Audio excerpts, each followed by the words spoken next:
Resource. Resource obviously has a range of meanings, and I'm going to talk about more specifically what it means to me.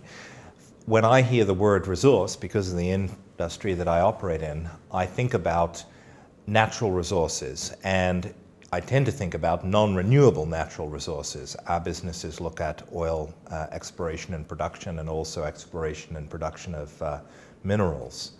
And certainly in the time frame that's of interest to any of us, oil is certainly, for example, non-renewable.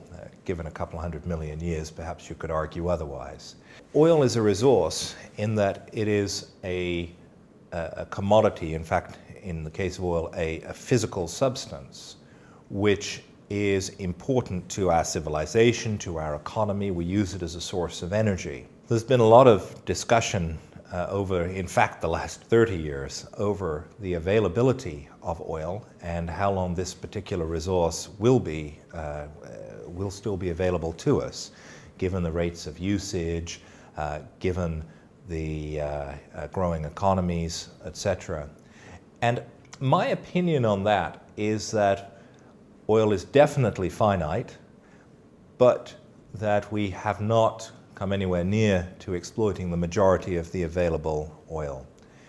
Now, one of the key aspects of whether or not we've come to the majority is a consideration of whether or not that resource is economic. At a given price, more difficult to exploit oil, deeper oil or heavier oil or oil with more sulfur in becomes economic.